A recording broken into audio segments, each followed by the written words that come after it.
So, I just got a new job back in October, working tech support on the graveyard shift.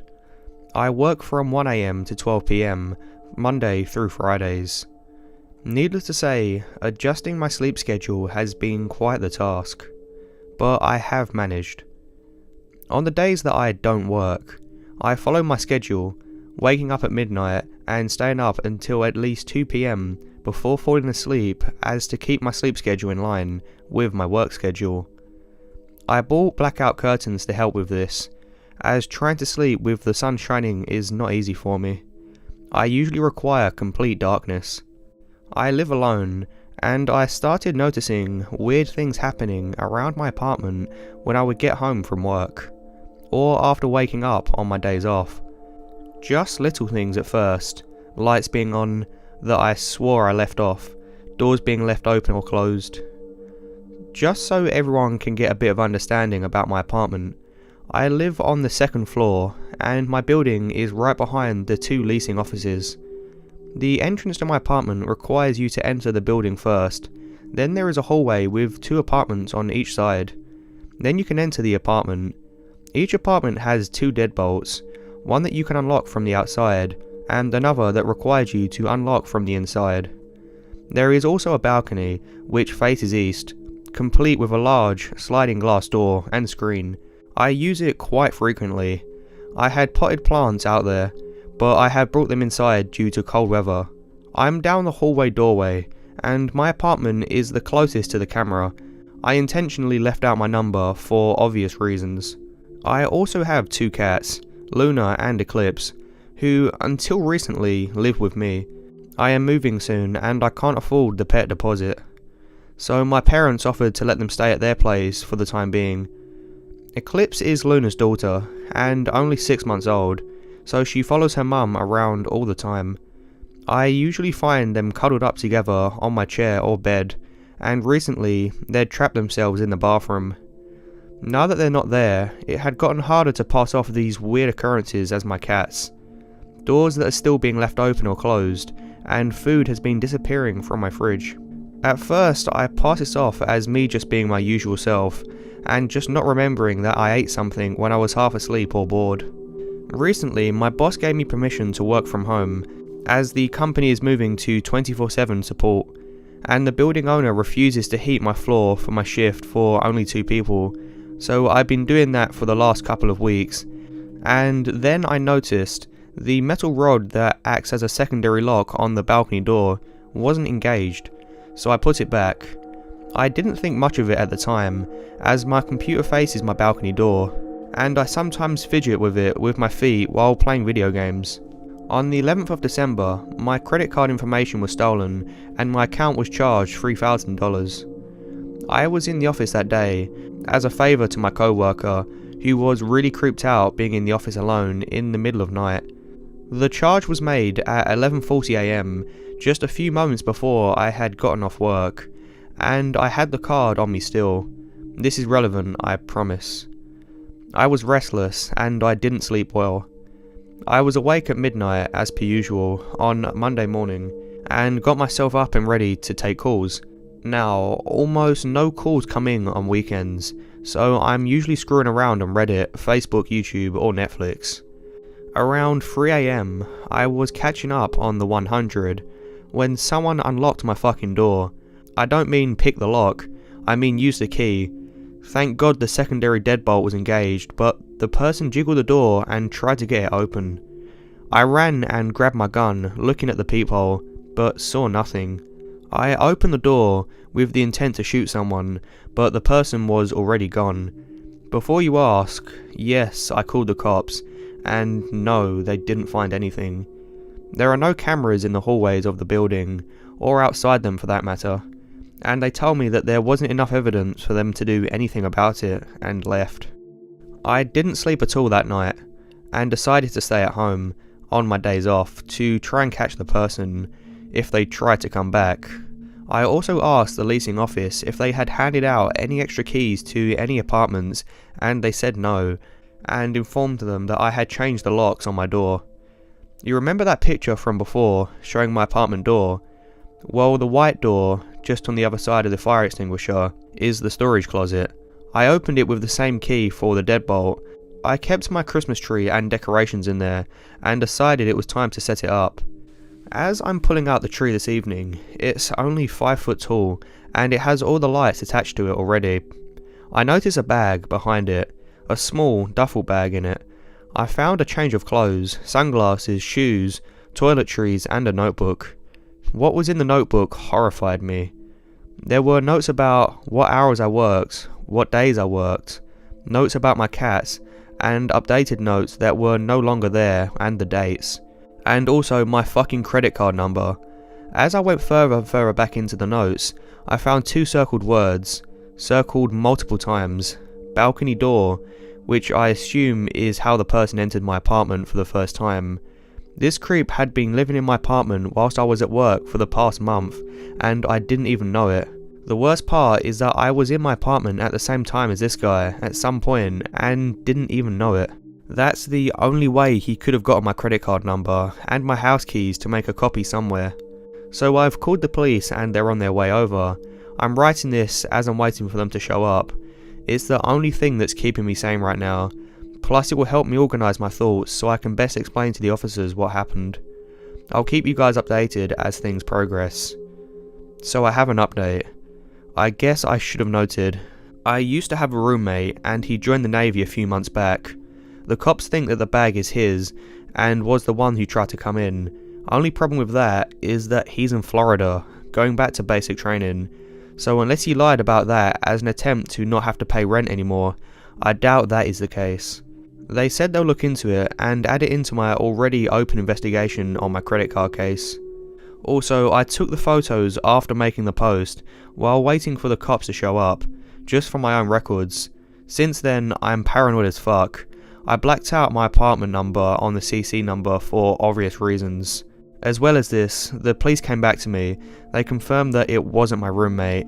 They contacted his recruiter and confirmed that he's still in basic training. They also looked at the footage from the leasing office and nothing was found of anyone fleeing on foot. So we assume he went out the back and fled towards a light rail station next to my complex.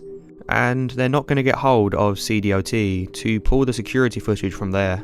The only other thing the police said was, "We will inform you if we find anything else." I also apologise for not being 100% on where boot camp for the Navy is. And here's a final update. The police have identified the person who used my CC information. They are going to try and see if there is any connection between the person who used my information and the person who left the bag behind.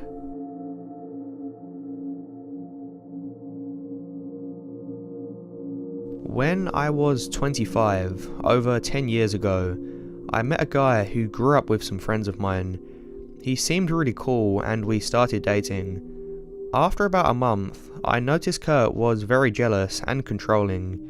If I mentioned I was with a group of friends, if any of those guys were single, he accused me of cheating and sleeping with them, and would ignore me for a couple of days.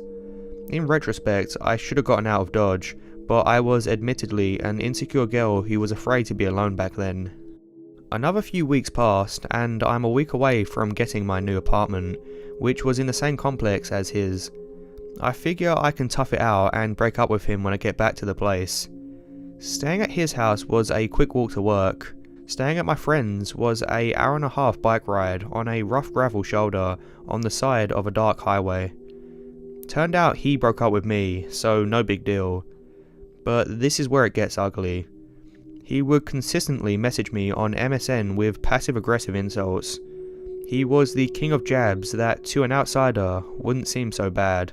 I tried blocking him and changing my email, but he would realise he was blocked and start contacting friends.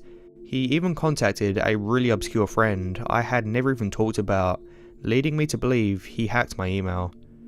He would show up at my patio door and walk right in as if it wasn't locked. He'd come in and just grab things and say he was borrowing it. He'd bring it back and things stayed peaceful, I guess. One day he came in and I was in my room folding laundry. He proceeded to flirt and joke, and it was actually quite funny, so I laughed. He took this as an invite, and sparing the details, didn't stop until I was in tears. That was a day I started to double check my patio doors and sacrificed a nice breeze on warm days. At the time, because I knew him, I was laughing with him, and I thought I was to blame, so I didn't tell anyone. A couple of weeks later, I was at his brother's place in his building, small town I know. He called me asking where I was. I asked if he was at my door. I looked outside and sure enough, there he was.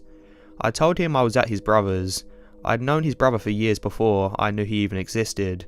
His brother never even mentioned him, and now I know why. Kurt started accusing me of sleeping with his brother.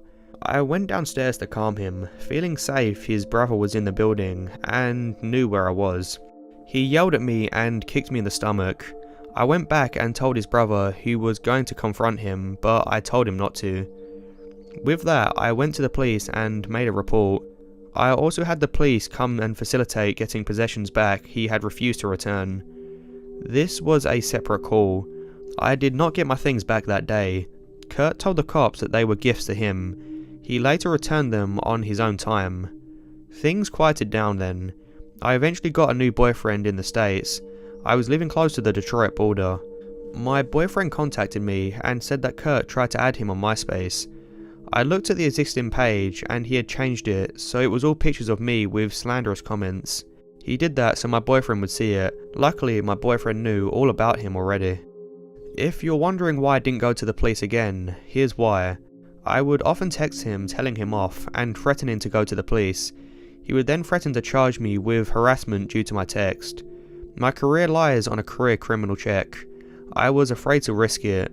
Also, when I reported the assault to the small town officer, he claimed that he could use force to remove me from his apartment, even after I said I never entered but I was in the hallway. I didn't trust the police now. He would watch my apartment and ask whose car was in my spot, telling me he felt betrayed. He would message me telling me he made me dinner and to come over. To be honest, I was afraid to. I'd go, eat, then leave.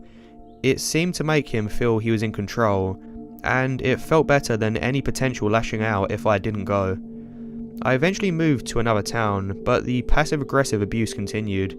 Kurt had moved to another province where my niece lived, coincidence I know, and started using my niece to get at me. They conspired to tell me he sexually assaulted her. I stopped speaking to her as well after that. Who does that? I eventually moved across the country, and then, a year later, he continued to contact someone I met up with out there that was also from my hometown. Only when this guy told him he knows all about him and if he messes with me, he'll mess with him, did it finally stop. 10 years later, last October, I moved back home. I didn't change my location on Facebook because even years later, I didn't want him easily finding out where I was. I also posted that if anyone asked about me, not to share my information. I got a notification on a dating website that Kurt wanted to meet me. I know this was his way of letting me know he's back too and still around. I hadn't thought of him seeing me on there. I was afraid to go out at night, and when I did, I was always looking over my shoulder. A week passed with no further contact. A few weeks later, I met him at a festival. We made eye contact, and I hated that he may have seen my initial expression of shock. So I composed myself and said hello. He simply smirked. I felt that I had looked into the eyes of the devil. I left, watching to make sure he didn't follow me, and to make sure that he didn't see what car I got into. I knew that he had seriously abused women since, but gotten off every time, because he hires the best lawyers. My only comfort is that I don't think he revisits the past too much, because those women know what he is. His charm won't fool us second time. I have been contacted about one of the most recent women, and I was wanting to contribute to the case after speaking to her, so I called the police asking to copy my report. That cop who said he was allowed to kick me never even filed it, so if anyone has any other ideas about how I can prove this to the mods, I'm all ears. Also, my moves were never all about him, just making the point that the distance didn't stop him. I hope that I never see him again, and I hope the law does.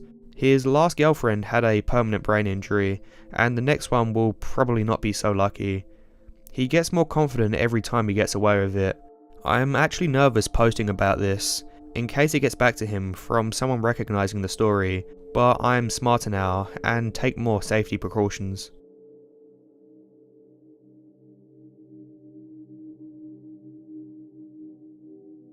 I live in a farming area and there's a lot of fields and woodland, so it's a hard place to find somewhere to walk my dogs off their lead. About 2 years ago, one evening, I had completely forgot to walk them, and it was about 8:30 and it was in the October half term, so it was already dark. But I wasn't too bothered because I know the whole area really well.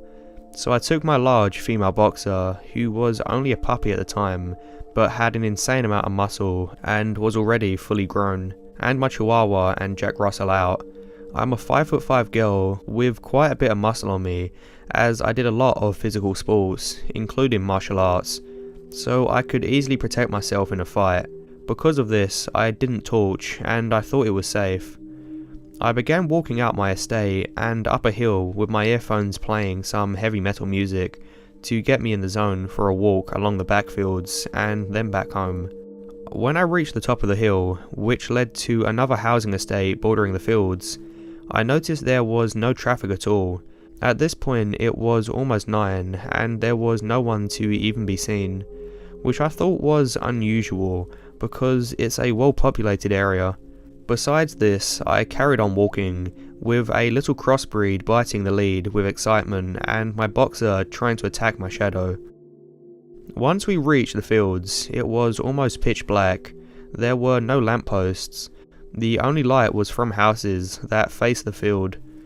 I took my boxer off its lead, and as boxers do, she bounded off into the tall grass like a child, where my little mutt followed my heels, nipping my jeans to remind me he was still there. After 5 or so minutes, my eyes had adjusted to the lighting on the fields, and I could see my boxer had stopped a meter ahead of me, staring at something. Instantly, my Jack Russell starts growling and stands in between my legs. I look up to see a figure standing around 3 meters away from me. I shout to my boxer to come back to me, as usually she gets friendly with strangers and jumps up at them. Reluctantly, she turned to me and begins running towards me. My eyes never leave the figure. I call out and apologize for my dogs, and I think I said something like, "Sorry, she's only a pup. She thinks everyone wants to play." Nothing. Just pure silence. I could see that they had long hair and what looked like a raincoat. The shoulders were wide, however. I still think it was a woman. Once again, I called out to her, "Are you okay? Did she jump at you?" Again, nothing. At this point, I could feel her eyes on me and my dogs. My littlest dog began barking and squealing, and my boxer began barking, this horrified bark that I had never heard it produce. It sounded like she was trying to threaten the figure. Then I heard the figure begin to laugh malevolently. That's when I lost it. I picked up my little dog and ran, knowing full well my boxer would follow me. Like I said earlier, I do a lot of sports and I'm quite fast, so I don't have too bad stamina. Jumping over the gate with my dog in my arms and my boxer right behind me, I glanced over my shoulder to see the woman as clear as daylight in full pursuit. I couldn't give you exact details, as all I can tell you is she looked like something straight out of a horror movie. She was grotesque in every sense of the word. At this point, my boxer was running just a little ahead of me. She knew I was running home and that this woman was bad news. She could have bolted, but for whatever reason, she kept a speed that matched me. Maybe it's the dog's loyal instinct of packs, but I don't know. Anyways, by the time I had reached the end of the first estate, I slowed down to look behind me. Big mistake. She was still running, quite a distance behind me, but she was coming. At this point, my head was complete mush, but I knew if I went down the route I came to field from, she would catch up to me. So I darted to the left at the end of the estate and ran across the road down my street. My boxer right by my side, and at this point my mutt had gone silent and was digging his paws into my chest. I ran like I've never ran before, and at the end of the street I turned right, which brought me onto a street next to an opening to my estate. I didn't even look behind me until I reached my driveway. I put my mutt down and he ran with my boxer to the front door of my house. I looked behind me. She wasn't there, but I could hear her laughing. So I ran to the door and opened it and slammed it behind me, then she bolted. I turned the porch light off and peered out the little window of the door, and she walked straight past the end of my driveway. She hadn't seen me. I told my older sister what happened. She told me it was best that we didn't tell our dad, as he probably wouldn't let me go walking alone again. Ever since that night, I rarely forgot to walk my dogs before it gets dark outside, and when I do walk them, it's first thing in the morning. So, scary lady in the farmer's field, let's not meet again.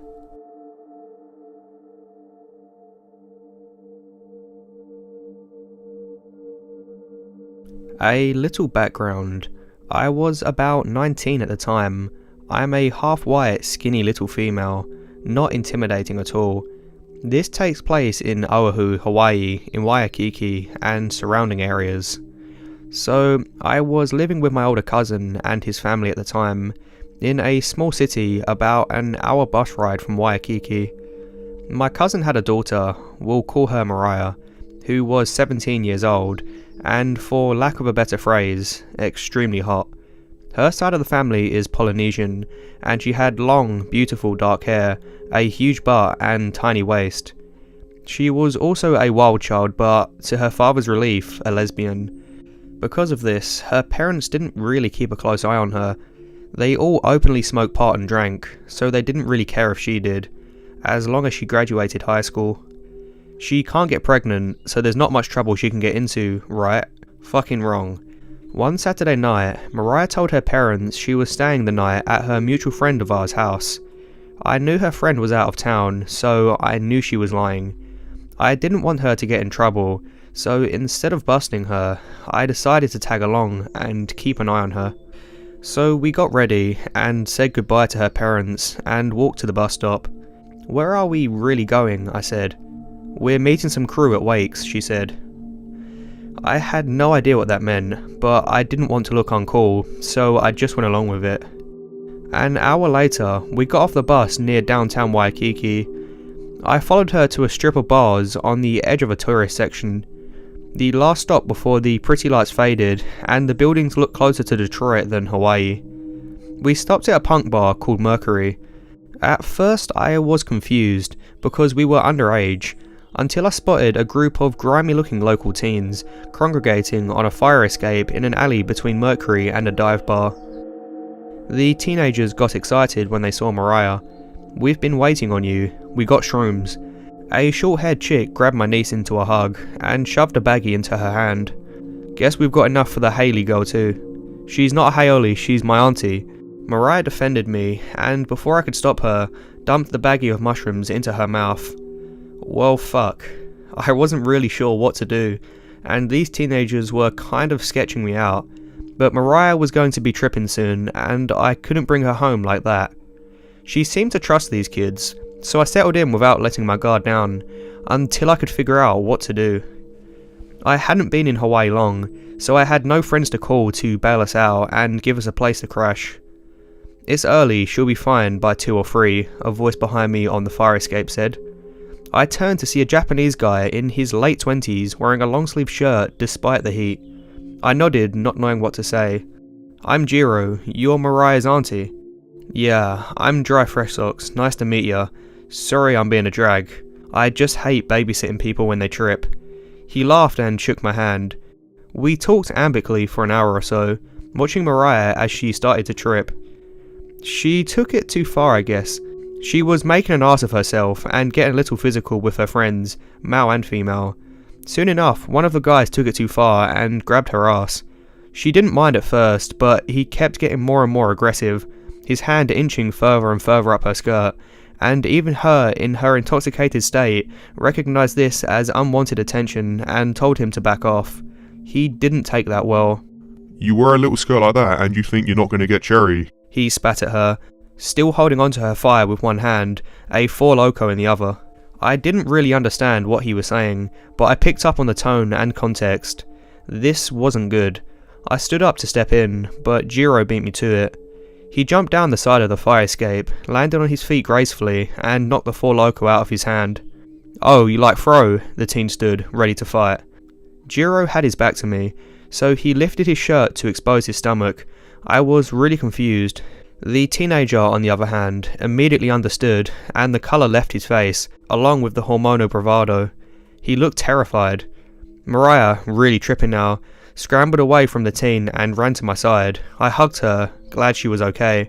Let's go. Jiro waved for us to follow him, and not knowing what else to do, we obliged, leaving the group of teens gaping at us as we walked away. We walked in silence for about 15 minutes, until we reached a dingy, small apartment complex. Jiro turned to me and asked if we'd like to cart to his place since it was so late. That way I wasn't stuck walking around Waikiki at midnight with a tripping 17-year-old in a miniskirt. Seeing as he had just saved our asses, I didn't see an alternative. I said yes, and we followed him up. Inside the apartment was no better than the outside. It was a studio with no furniture save for a futon on the floor and a kitchen table with 2 chairs. The walls were bare and yellow from cigarette smoke. There was one door leading to a tiny bathroom. Mariah was starting to feel nauseous, so I laid her on the futon and took a seat at the kitchen table next to Jiro.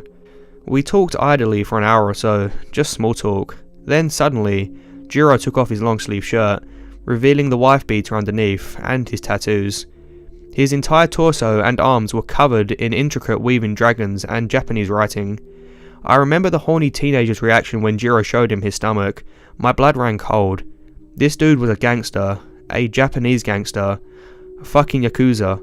I'd seen tattoos like that before, and it was no joke. Fuck. I tried to mask my surprise, but he picked up on it and smirked devilishly, clearly amused at my discomfort. I was frantically trying to plot an inconspicuous exit strategy, but coming up short. Did I want to face Maria's dad's wrath, or stay here with Yakuza I'd known for all of 3 hours, who seemed nice but a bit distant? If what happened next hadn't happened, I don't know what I would have done, honestly. Suddenly, Jiro's phone started ringing, and he walked into the bathroom before answering. I could hear him speaking Japanese angrily, seemingly arguing with whoever was on the phone. He then stormed out the bathroom, walked over to the futon, grabbed a box from underneath it and opened it. The shoebox was filled with stacks of 20s and large bags of meth.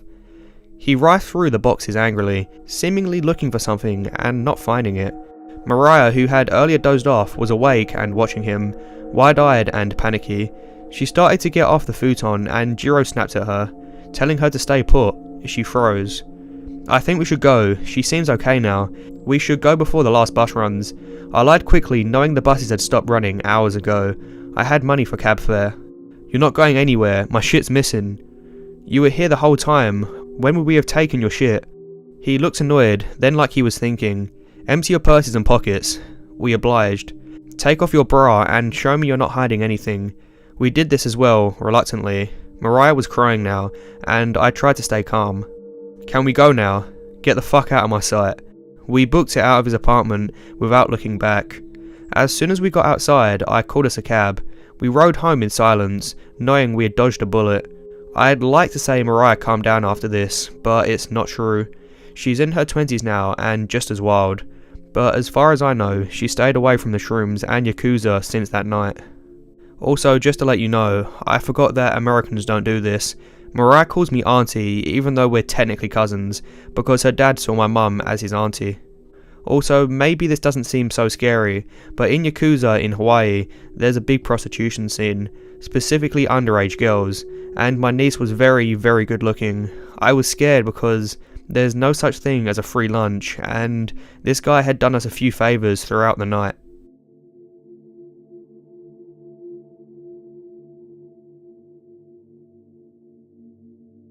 I'm going to start off with a little background information, because it will hopefully make it a bit easier to follow along with this whole mess. I'm a 21-year-old female, attending a small liberal arts university. My school only has one hall designed as a traditional dorm, and it is reserved for freshmen. The rest of the dorms are designed as suites, most containing 3 double bedrooms, 1 bathroom, a common room and a kitchen. My particular dorm was one of 2 that offers 4 private rooms, 2 bathrooms, a common room and a kitchen. I should probably mention that my particular building required your school ID to get into the front building, a key for your suite and an additional key for your personal room. The suite doors locked automatically, but we were the lucky winners of the room that didn't always lock on when it's on. Since we live on such a small campus, we never really saw it as a risk.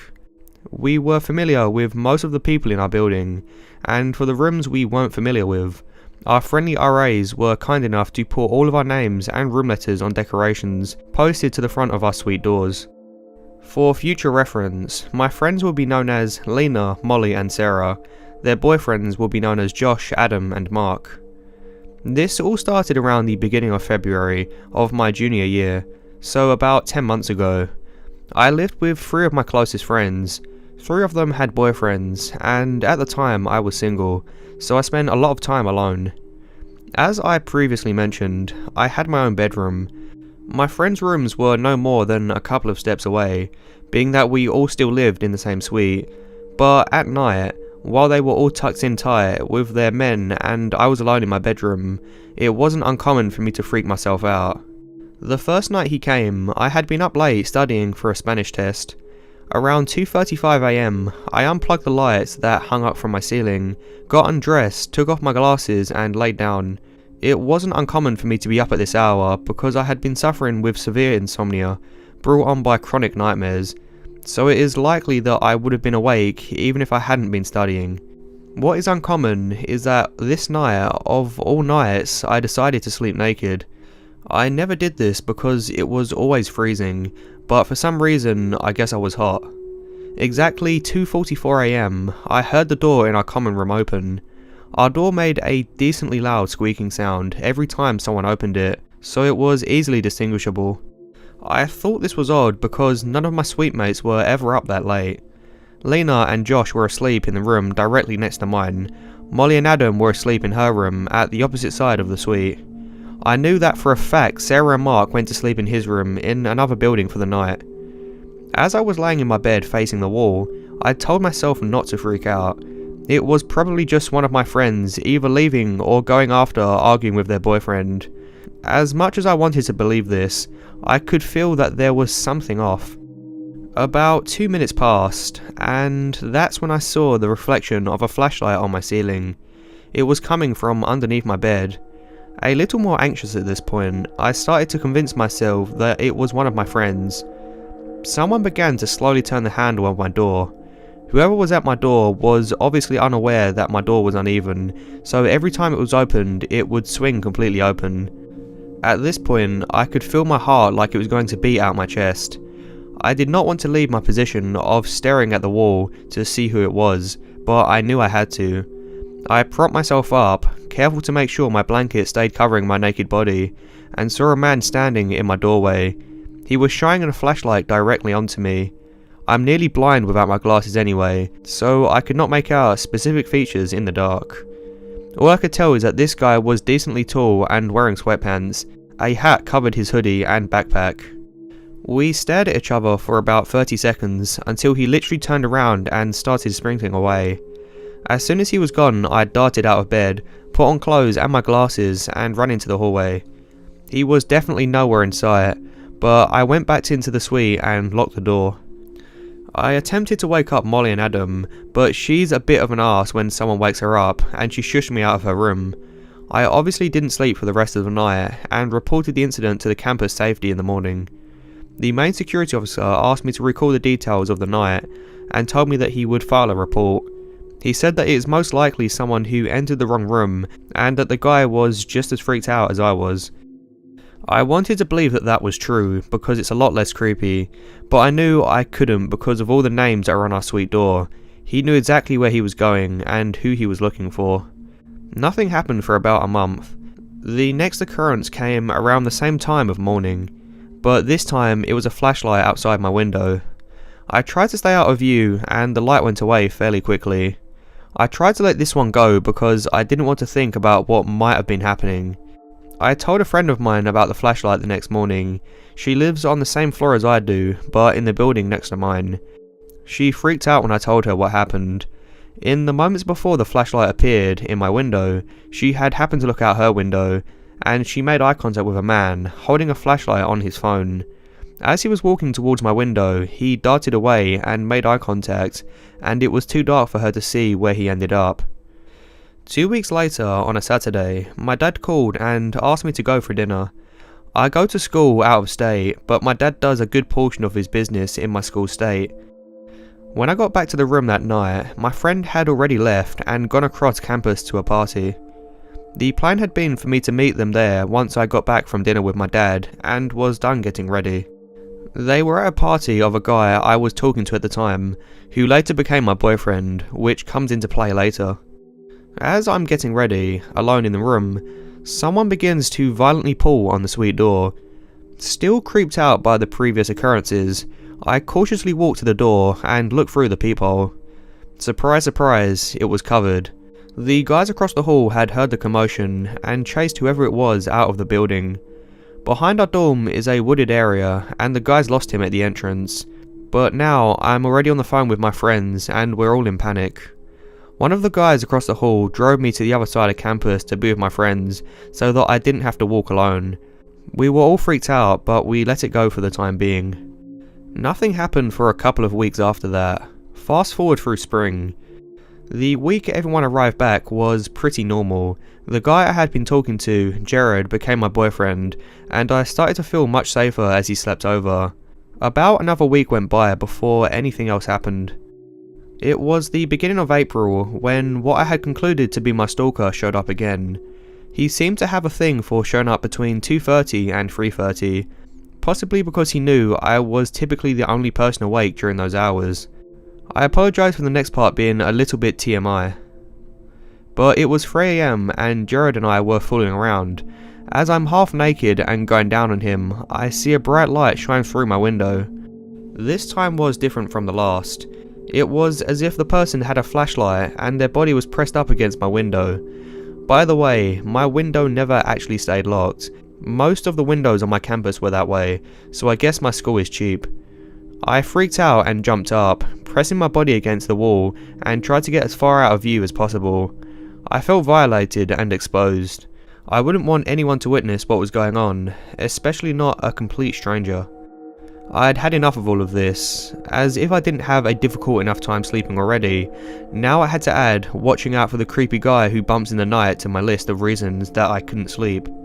I reported the incident to campus safety again, and again they promised to look into it. They had already told me that they were planning to put video cameras on the back of my building and try to catch whoever it was. Clearly that never happened. Another couple of weeks go by, and we were about a week and a half away from finals. By now I looked like complete shit. Professors started asking questions. Friends, unaware of the situation, expressed their concerns. All I could think about was finishing finals and praying this would all be over. I wasn't lucky enough to escape without a final goodbye from my late night visitor. My boyfriend and I were sleeping in bed. Yes, we was actually asleep for once. There was a point in time where I was such a heavy sleeper, but that time had long since passed. It was as if my brain was subconsciously on high alert at all times. I woke to a strange sound. It wasn't very loud or threatening, but I still waited a few seconds before opening my eyes. As soon as my eyes opened, I instantly knew that my bedroom door was open, and throughout the entirety of my whole life, I have always slept with my door closed. My room is pitch black, and as I said before, I'm as good as a blind without my glasses. But this didn't stop me from spotting the shadowy figure moving away from my bedroom door and into our common room. Terrified and praying that I was about to wake up from one of my nightmares, I didn't move. I wanted to keep calm and pretend it wasn't real. This lasted about all of 30 seconds before I shook Jared awake. I told him about what I thought had just happened. He was tired and definitely annoyed, but he still agreed to go check the common room. Jared was in the common room for a couple of minutes. I started to get nervous because he hadn't come back yet, so I went to check things out for myself. I found him in the common room just looking around. He hadn't even bothered to turn the lights on. Maybe he was still half asleep. Maybe he was scared of what he'd find. Who knows? He saw me come in and tried to reassure me that he looked around and found no one. This is when I turned on the lights. One of the common room windows was completely open and the blinds were half destroyed. I looked at Jared with tears in my eyes and my whole body began to shake.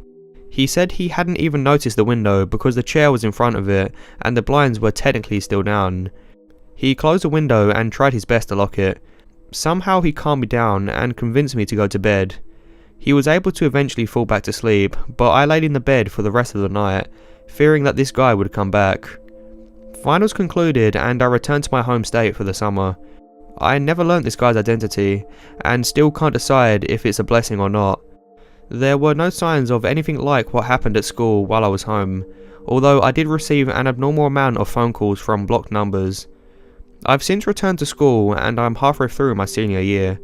My friends and I relocated to a building on campus that requires each person to have a roommate, so I feel safer than I did before, but I still have trouble sleeping. Nothing super weird has happened this year, so I'm hoping it stays this way. For those of you as naive as I was, please understand that even the smallest, safest places are not as safe as you think. Lock your doors, lock your windows, don't go anywhere alone late at night, pay attention to your surroundings and be aware. As for my creepy stalker who had an odd fascination with windows, please, for the love of God, let's not meet again.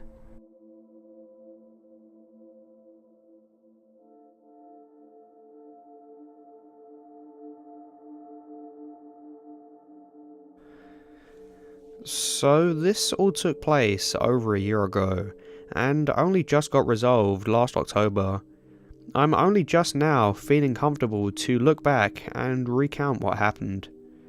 So I live by myself on a street that's very isolated from the rest of the city. It is definitely not a busy street, and seeing any vehicles drive by after 9 PM was pretty uncommon. It's awesome to be able to afford this house, since I'm renting it from my relatives, who offered it to me at a great discount, and I knew I wanted a place of my own. It was late May 2015. I remember that because it was not long after I had picked up the Moon Chronicles for the 3DS, and I was playing it quite frequently. One night, as I was playing it in the living room, I started to hear noises coming from the side of the house.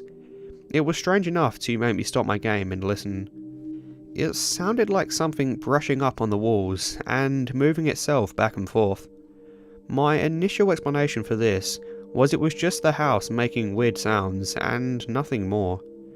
These sounds continued for a solid 30 minutes then stopped. This settled me until I immediately heard something else. The sound of a vehicle starting up and driving away. I didn't get the chance to see what it was, but I'm convinced it's connected with these later events. A little over a week later, I have a friend over to watch some television show with me, since we both were fans of it, and frequently went to each other's places to watch it together. The episode was near its end, and had entered the final commercial break. As I went to the kitchen to get more food, I asked my friend to come with me to the front window. As I did, he asked me about the red truck that was parked on the street in front of my property, and if it belonged to someone I knew. I had never seen it before, and just figured it belonged to a neighbour, who for whatever reason didn't park in front of their own home. I immediately brushed it aside and went back to the kitchen, but as I did, I saw a figure moving away from the kitchen window. Startled, I yelled out to my friend about what I just saw and to come in quick. As he did, and I'm trying to rationalize what I just saw, we heard the truck start up and then drive away from view. At this point, I knew deep down the figure I saw had to own the red truck. I kicked myself for not getting to the front window faster to get a better look. My friend immediately called the police, but I knew it was pointless. I only saw a red truck and a figure out of my window. I didn't have any physical description of any kind, and I didn't get his license plate number. We eventually settled down and called it a night. A few months later, September, I had just got home from a shift at the sign shop that my father owned. It was walking distance, so I went by foot. Save money, live better, right? I wasn't even inside yet when I noticed the red truck parked in front of my house. I was convinced it was the same one as before. I wanted to get the license plate numbers, but my phone was long dead. But from what I could see, there didn't seem to be anyone in the truck. So I figured I'd run inside, get a paper and pen, then come back. As I do just that, and head back towards the back of the truck, it immediately starts up and speeds away, which scared me since I didn't expect it. Luckily, I had enough time to see the numbers and write them down before forgetting. At least now, I had something on this stranger. After that day, I started seeing the red truck drive by my house at odd times while I was home. I never parked in the front of my house again, but I still got a feeling of dread whenever I saw it drive by. For whatever reason, it put me very much on edge, and eventually burrowed its way into my mind when I was at the front window and I heard something drive past it. It was a few days into December, snow had just fallen, and I was setting up Christmas decorations around the house. I was never into Christmas trees personally, but I loved hanging tinsel and bells in all the rooms. I had begun work on the living room when I noticed something through the front window.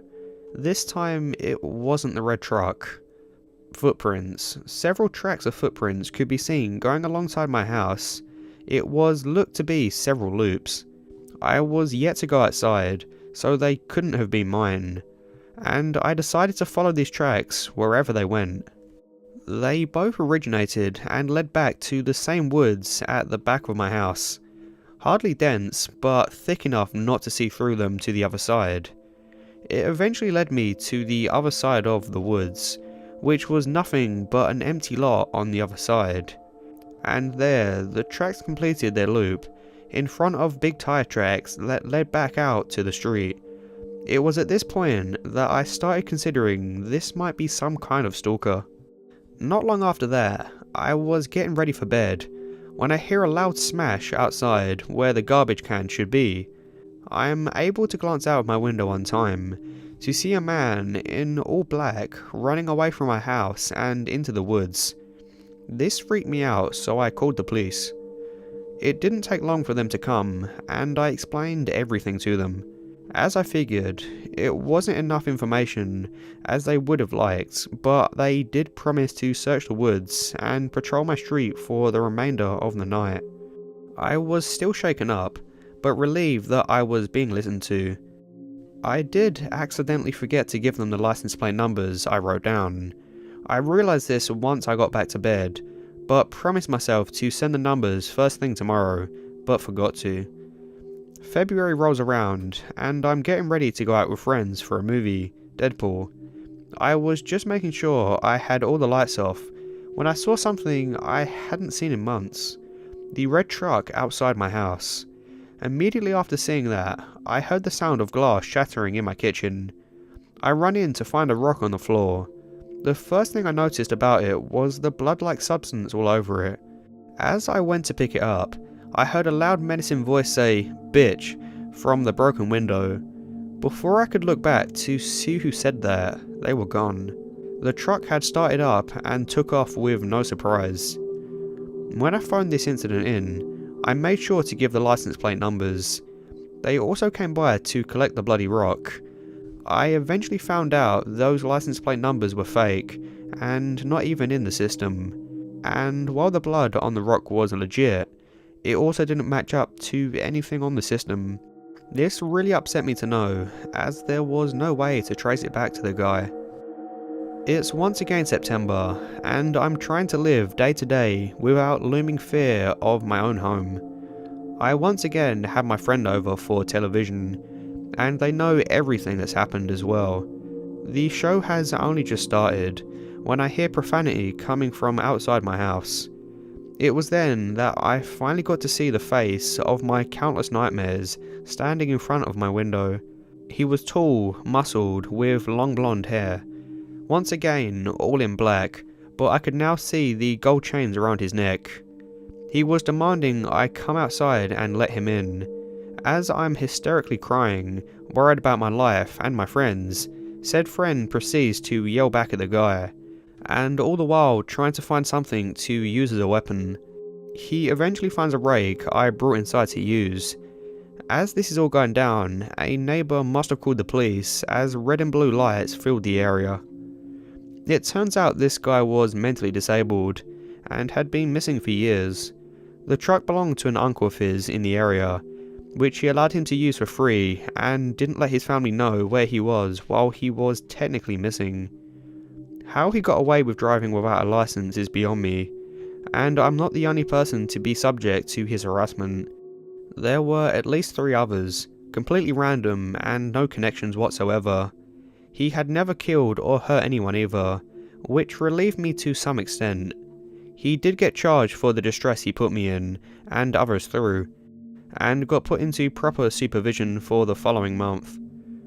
While I'm glad he got the help he needed, and won't be unsupervised again, I'm thankful that no one got hurt or killed as a result of his actions.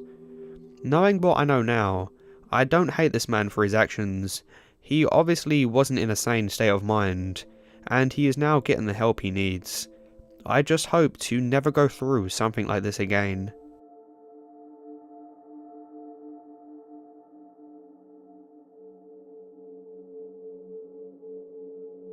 This was back in 2008.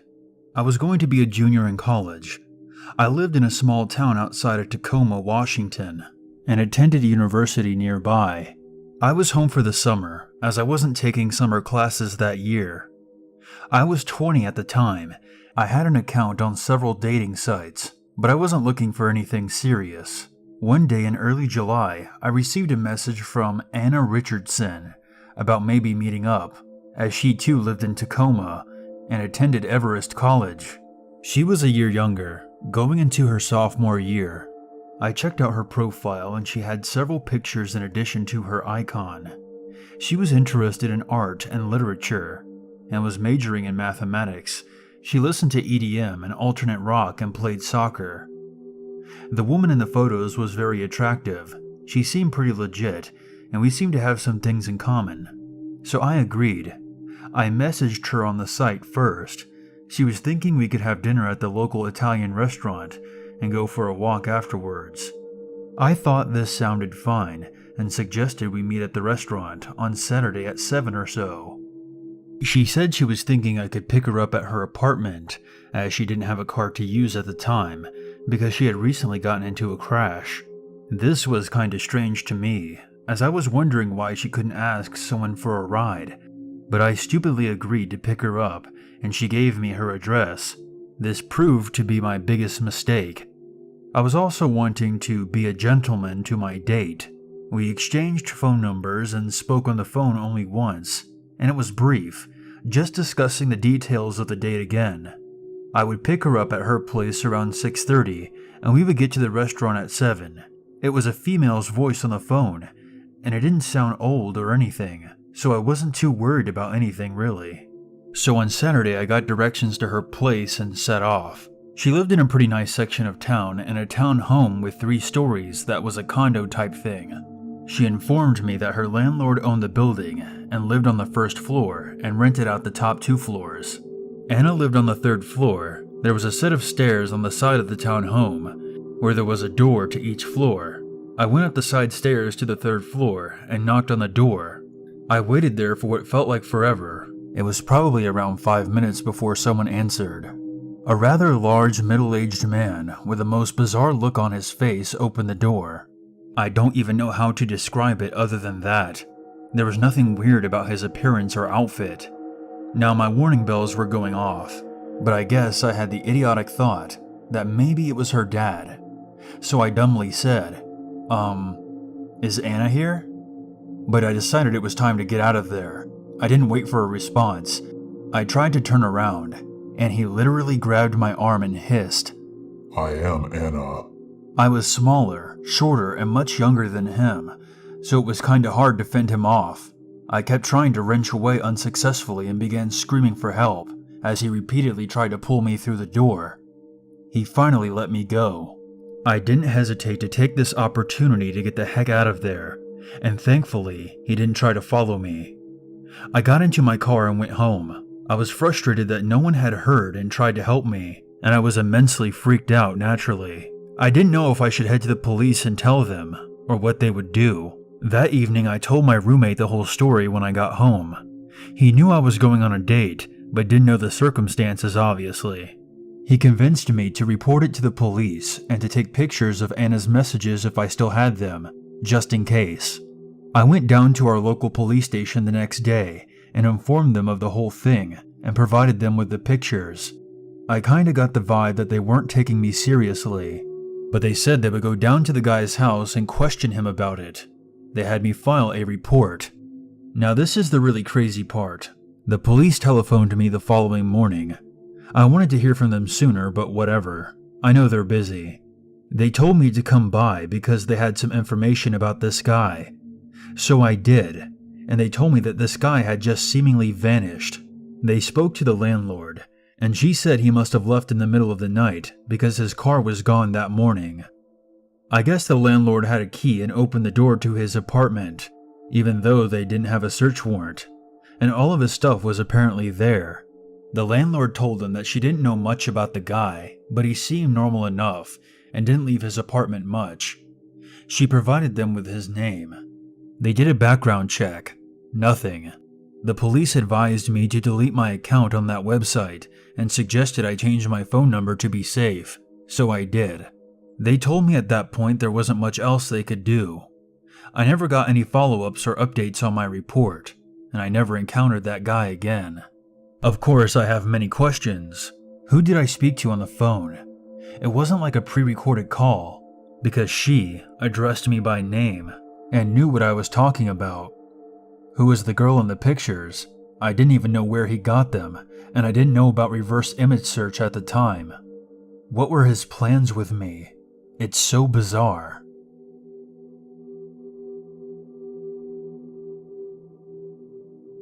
This literally just happened to me, and I'm now sitting in my apartment complex, all the blinds drawn and the doors locked.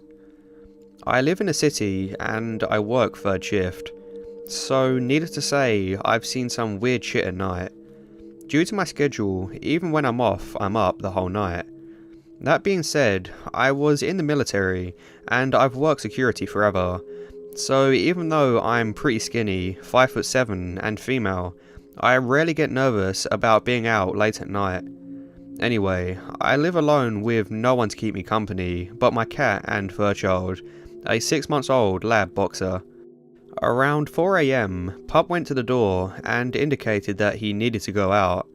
Now, him signalling that he needs to go and pee is kind of a new thing, so I jumped at the chance to take him outside. So I bundled myself up, hook the puppy to a leash, and we go outside. To get to the stretch of land where the dogs are allowed to use the restroom, you have to walk past one other apartment complex and up a hill. It's late and dark, but the apartment parking lot, which runs alongside it, is well lit, so I've never felt nervous, or that it was too dark. Pup starts to sniff around, and I light up a cigarette, and watched with what was probably a disproportionate sense of victory as my dog pees outside. Suddenly, Pup stops midstream. His entire body went still, and in a way I'd only ever seen concerning squirrels. He perks his ears up, his tail straight up, then slowly his ears started to pin back.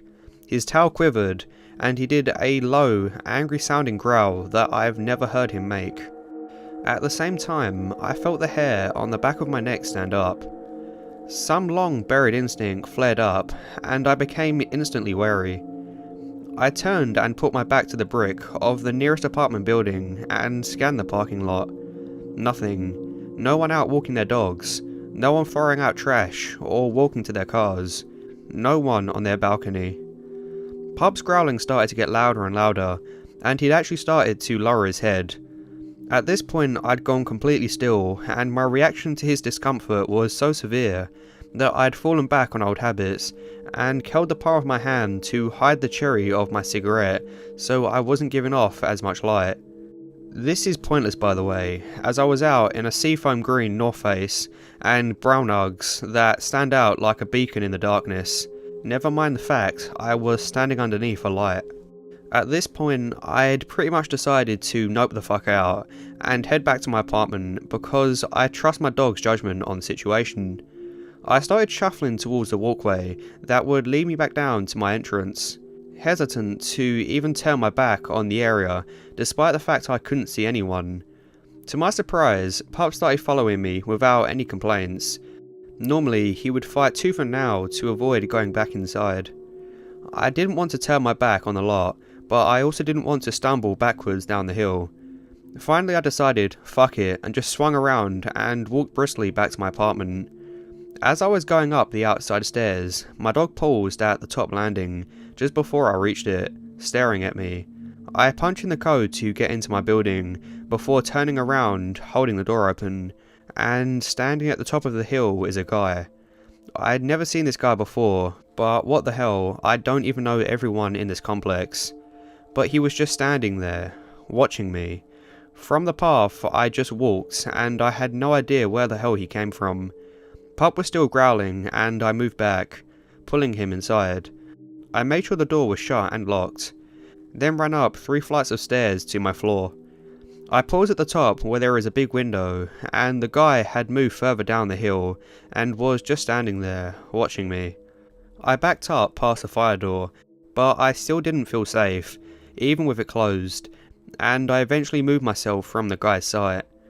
I ran back to my apartment and locked the door, and I called the apartment's 24/7 helpline, and despite the fact it's called a 24/7 helpline, no one was there. So I'm eating cookies with a huge ass knife, watching television, and my poor puppy still needs to pee. I have no idea how I'm ever going to take him out late again. Here's some photos for anyone that's curious. My story only may be short, and not necessarily have anything too creepy happen in it, but is nonetheless terrifying.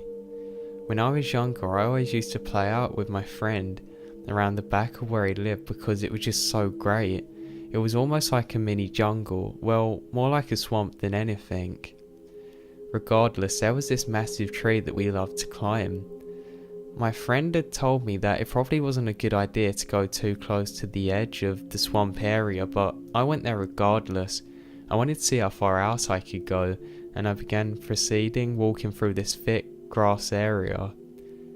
My friend was up the tree guiding me. He said that he couldn't see all the way to the back, but I should just see where it goes, and I began doing so. I began to by simply throwing a basket I had directly in front of me, just so I could make sure that the ground hadn't gone too swampy. I continued doing so for a while, and I got this really strange feeling. I don't know what it was, something just hit me. I just didn't feel safe all of a sudden.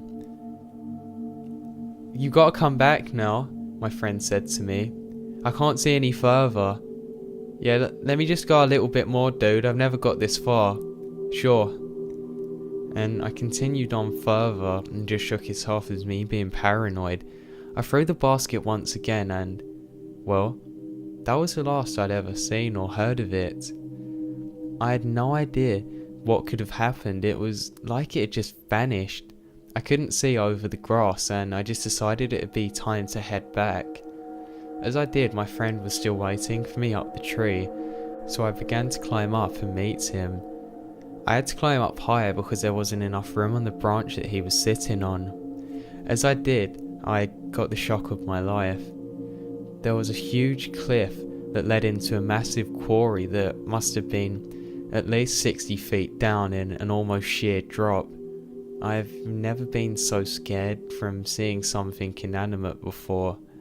It just terrifies me to think that if I'd have gone one step further, I would have almost definitely been killed.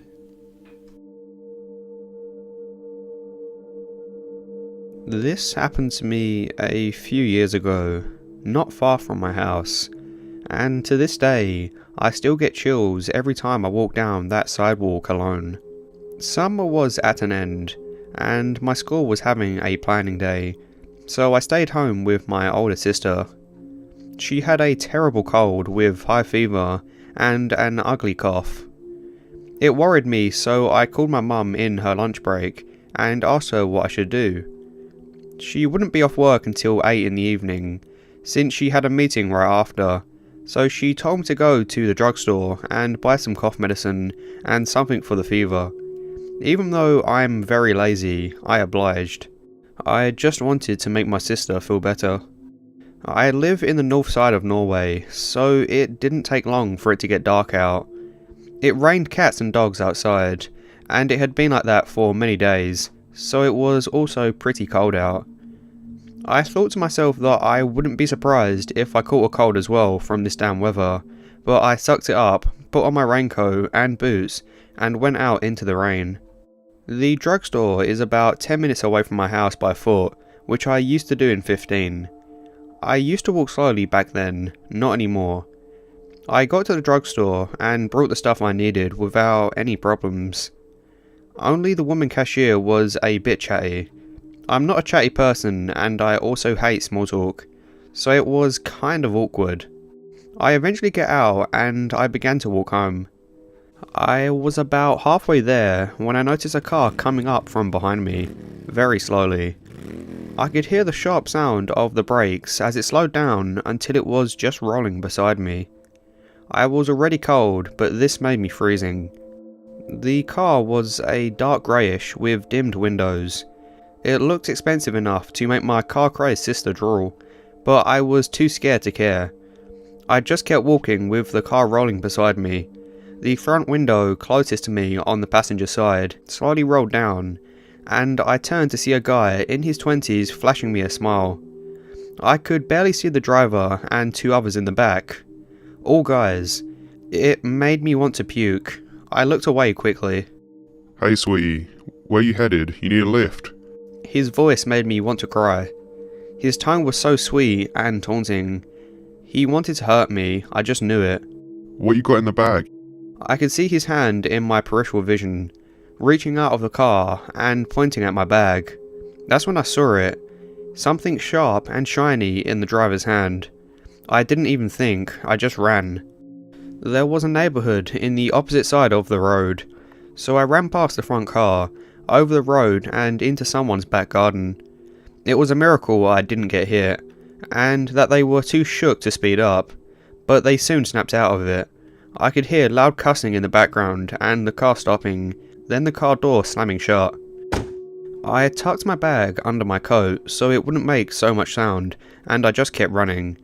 I didn't think of knocking at any doors because I knew they would get me before anyone could open.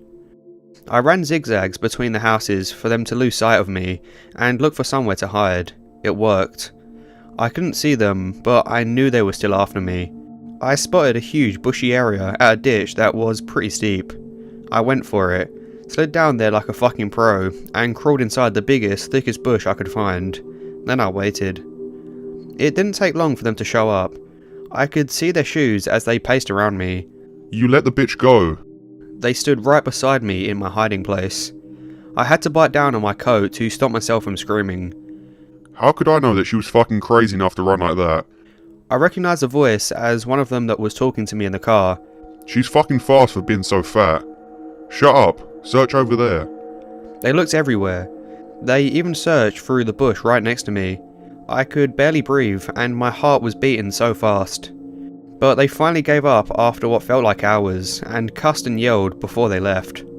I waited there, listening for probably an hour before getting out of my hiding spot and knocking on the first house I saw. The couple living there were so kind to let me stay there and wait for my mum to pick me up after I called her and told her what happened. When we got home, my sister was waiting for us, angry that I took so long. I had to laugh. I never saw that car again, and I never called the police. Since this is Norway, and the area is so quiet, they couldn't do anything else than write a report about it and then file it and throw it away. They needed proof and crime. I couldn't remember their faces, so it was useless. My mum warned the people she knew about dark greyish cars with dimmed windows. Nothing more could be done. I just had to cope with it and get over it.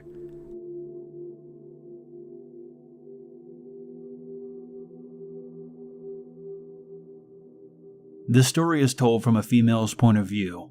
Many years ago, my friends and I were dumb, new 21-year-olds just barely navigating the bar scene in Philly, where we went to college. We hadn't had many weird interactions save for the occasional creep who would hit on us, even when we tried to tell him to get lost. But in July of that summer, we were really enjoying the outdoor cocktails at the bar in Old City when a girl came by. She was around our age, early 20s, with a cool haircut and an outfit that I loved. She looked like someone worth hanging out with. I was smoking at the time and she asked me for a cigarette and talked to my friend and me for a good little while, bitching about boys and work and stuff. My friend and I were kind of desperate for friends because all of ours had left the city for the summer, so we were glad to have someone our age to talk to. Finally, after we got to know each other for a bit, the girl asked my friend, who we'll call Amy, and me to come to her apartment. She says they're holding a party that evening. Then she heads off. Amy and I think, why the hell not? We're bumming around the city that evening with nothing to do. Might as well make some new friends, right? In my mature age now, I realize that's dumb as hell. Don't follow a girl who you just met over a cigarette to another location. A couple of hours later, we were really bored and decided to head to the address the girl gave us. Only when we got there, we realized it was a penthouse on the river. The girl had given me her phone number, and I texted her saying that we were there. At this point, Amy was a little weary. We thought it would be a 20-something apartment, not a penthouse. This girl comes out of the elevator followed by a man in maybe his 40s or late 30s at least. I didn't expect that, but Amy and I were both trying to be polite, so we followed them to the elevator. During the ride up, the girl told us that she was a dancer. I immediately saw that as a code for stripper, but who the hell am I to judge? So what if she's a stripper? I chastised myself for even making the connection. When we get to the top around the 14th floor, the elevator opens to an apartment, not a hallway, straight into the apartment. The apartment was honestly gorgeous, all marble, TV mounted into the wall, huge rug, etc. We step inside, and Amy felt immediately nervous. There were 3 other men there, clearly in their 40s. We again felt like we had to be polite, though this wasn't at all what we were expecting.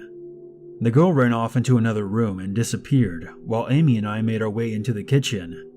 One of the 40-year-old men grinned at us in a terribly creepy way and pulled one of the many bottles of wine he had from the wine rack and poured each of us a glass. While he was doing this and chatting with us, the other 3 men circled around us, staring. Amy and I were pretty freaked out at that point, and Amy started to say that we were late for a friend's house party. We got up to leave, but then one of the men grabbed my arm, telling me, "You're not allowed to leave." Needless to say, that freaked us out even more. Amy and I sat back down and planned our next move by texting each other under the counter, saying, "How the hell do we get out of here?" Around that time, the girl we had met ran back into the kitchen, completely naked. One of the guys grabbed her and the 2 of them ran back into the room together, leaving 3 men circling Amy and me. I was stressed out and decided to have a cigarette. There was a guy who had been really focused on me, so that when I went out to the balcony, he followed. I smoked a cigarette, trying to ignore him, despite the fact that it was a tiny balcony, and he was staring at me the whole time. Finally, he came up and started rubbing against me. I pushed him off and went to the other corner of the balcony.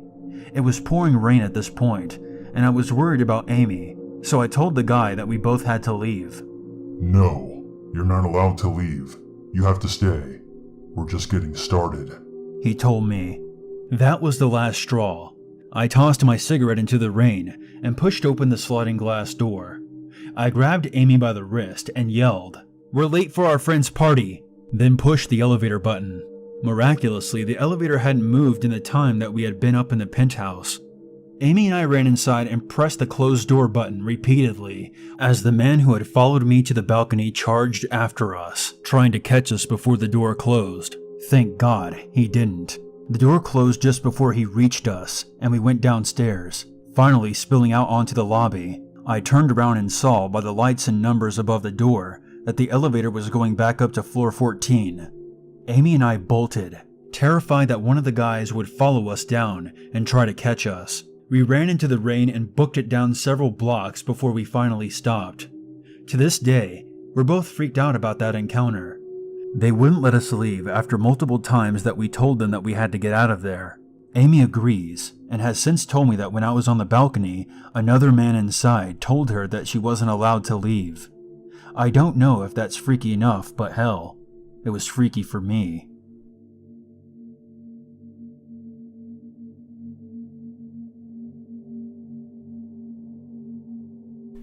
So some background information.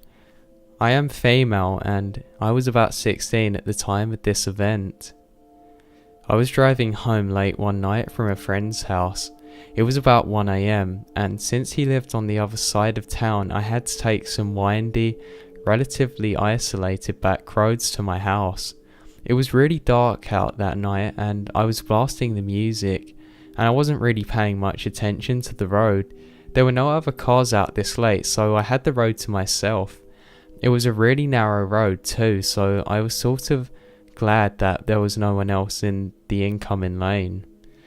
The houses that were nearby were set far off the road and their lights were off. All this was normal. There was nothing to do in my town at night anyways, so it was always pretty quiet past 9 PM. Then I saw something that was really out of place. Up ahead, there were 3 homeless people. 2 men and a woman were on the side of the road. I didn't get a super great look at them, but if I had to guess, they were probably in their 40s. Now, I'm calling them homeless, but I'm not really sure if they actually were. They definitely looked it though.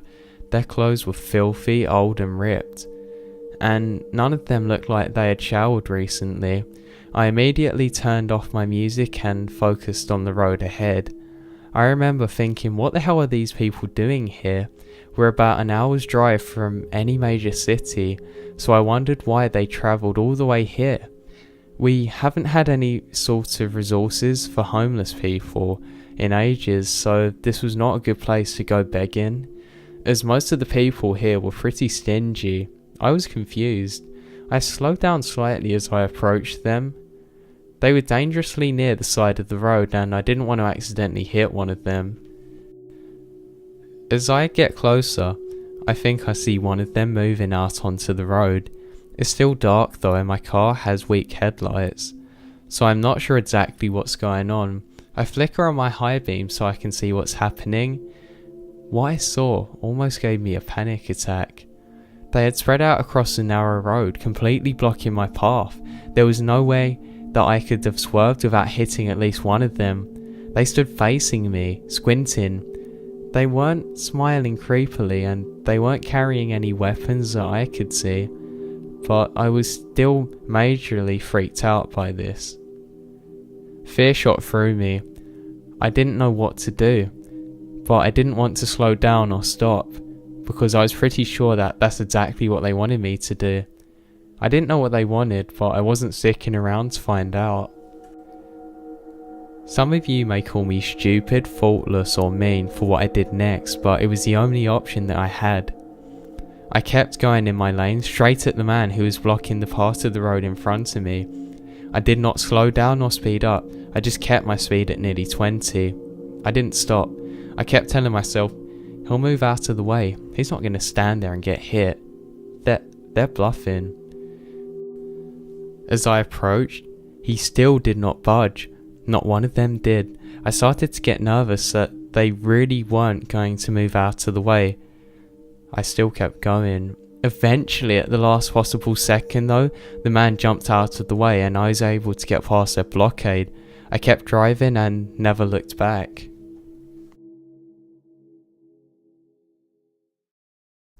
This happened in May 2007, and for reference, I'm female, was 20 at the time, and weighed about 115 pounds, so overpowering me would have been extremely easy. I live in a city in Northern Ireland, and at the time, I was best friends with my ex-boyfriend. My ex-boyfriend's cousin's band decided to play a small gig way out in the countryside, so we had to drive for about an hour or more to get to the location. We arrived and it was literally a field among fields, slap bang in the middle of nowhere. Apparently, one of the members of the band knew the owner of this field, and apparently we had permission to be there. I never checked, so I don't know, but whatever. There were several cars already there when we arrived. Me, my ex, his sister, and 2 friends travelled together. We had packed the car full of tents, sleeping bags, and a ton of alcohol. The plan was to watch the band, then blast some tunes, have a bit of a party, and spend the night in the field in our tents. The way the field was laid out was kind of an L shape. All the tents were set up around the corner, and the band had set up a generator across the field on the other side. Then beside where the tents were, there was a hole in the bush to the other field. We went through there to go to the toilet, so we had some privacy from everyone.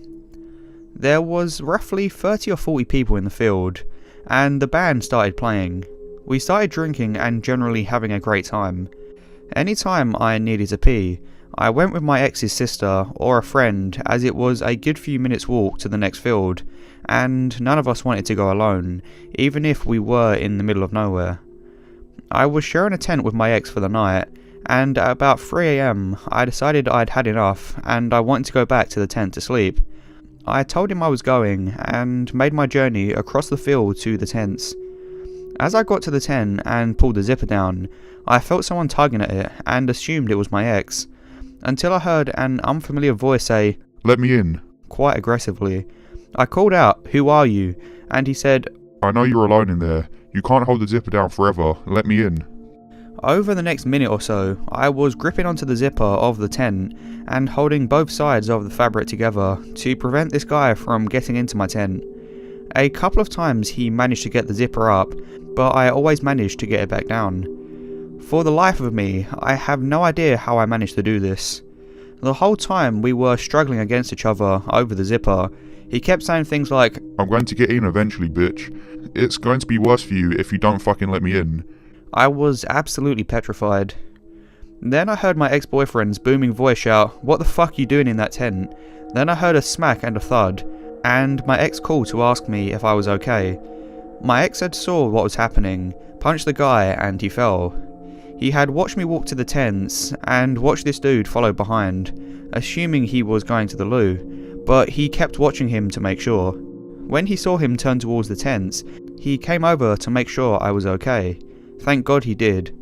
Anyway, a huge fight broke out, and then one of the creepy guy's friends ended up hitting him too. Turns out he was known for this kind of creepy behaviour, and had been in trouble with the law for sexually harassing women in the past. And my ex's cousin said that he was staying over at her house with her brother one night, and she woke up to find him standing in her room watching her sleep. I really don't know what his intentions were had he managed to fight his way into the tent that night. No one would have heard me or anything because the music was so loud, but thank goodness my ex still cared enough about me to keep an eye on me as I made my way back to the tent that night. My ex actually bumped into the guy a few weeks later and told me that his lip was still pretty busted up, and it looked like he was going to have a permanent scar from the punches.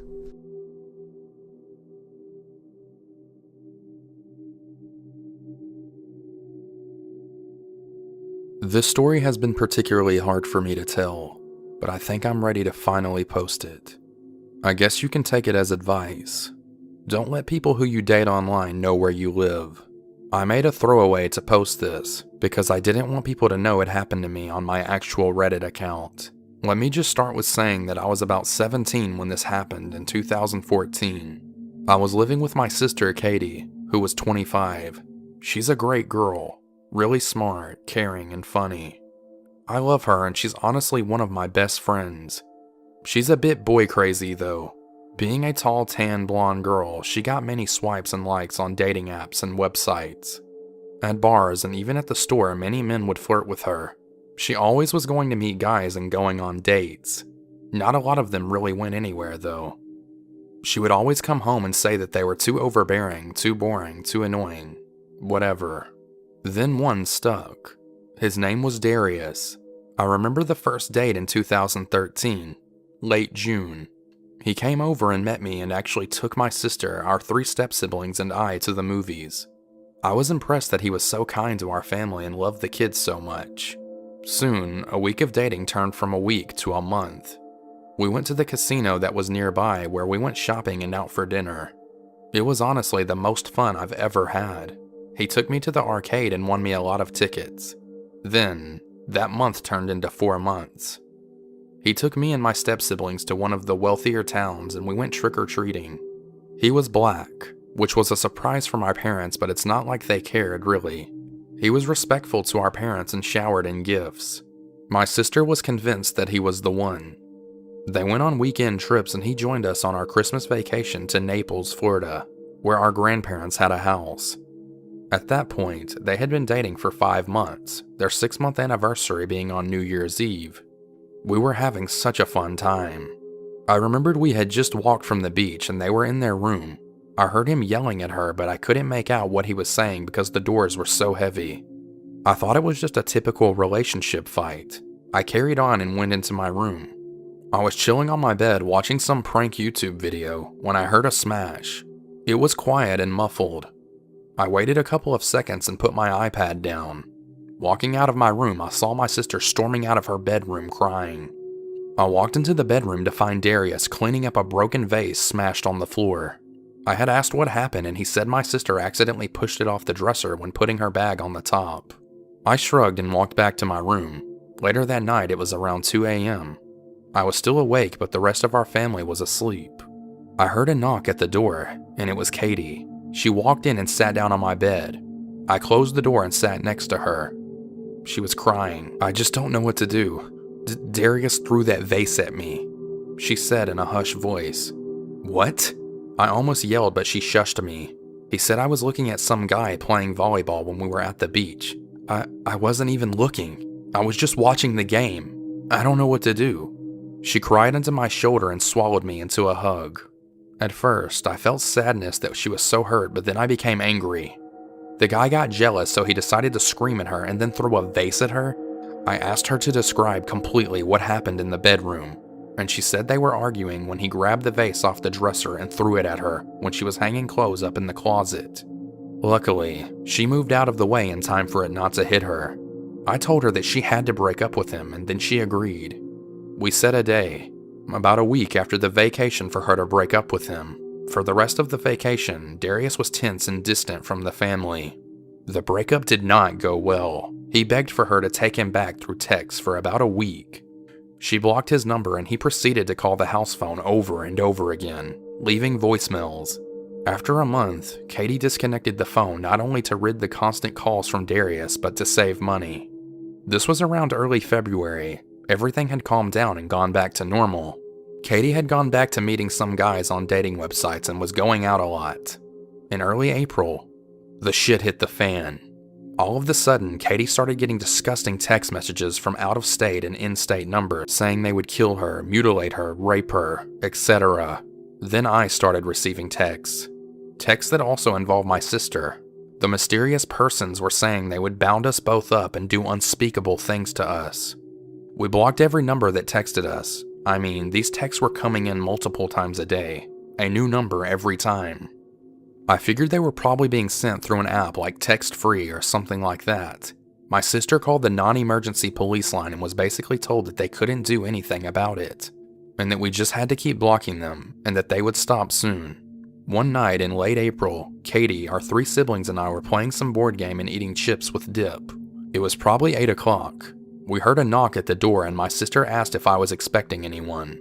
I told her no, and she had a puzzled look on her face. She got up, opened the door, but nobody was on the front porch. She closed it, relocked it, and walked back over to the table. Suddenly, we heard a loud bang in the garage. I looked over at my sister wide-eyed, who quickly tiptoed ran to the door to the garage and locked it. She looked over at our stepbrother, Jake, and asked if he had left the garage door open when he put his bike away. He said yeah. My sister grabbed her cell phone and said to come upstairs. We all got up quietly, followed her upstairs, and went into the master bedroom. She told me to go under the bed and put my little siblings into the closet. I heard a loud ruckus downstairs, which was actually the breaking of the door handle of the door leading into the house from the garage. I heard footsteps go around the downstairs, checking every room. Then I heard the footsteps going up the stairs, slowly and quietly. I heard the person walk into the room, about 3 feet from where my head was. I peeked from the corner of the bed where the bed skirt wasn't blocking and saw it was Darius. He started screaming at Katie, demanding to know why she left him and why she wouldn't answer his texts. "What text?" she asked. He said, "The texts I've been sending you for months." I covered my mouth and cried silently. The guy was obviously unstable and was dangerous. I truly felt like I was going to die or be hurt in some way. He started screaming at her and she cried loudly. Then he grabbed her and hit her against the wall, pinning her against it. "You fucking whore! You left me so you could fuck other guys, didn't you?" He yelled as she cried and gasped for air. He was grabbing her neck. He picked up her head just to slam it into the wall again, and told her about how dumb he thought she was. He then stopped screaming and looked around the room. "Where are the kids?" he asked. And she managed to croak out, "They're not here." "Bullshit," he yelled, slamming her head into the wall again. I was praying that the neighbors were home. My sister lives in a condo and he was smashing her into the shared wall.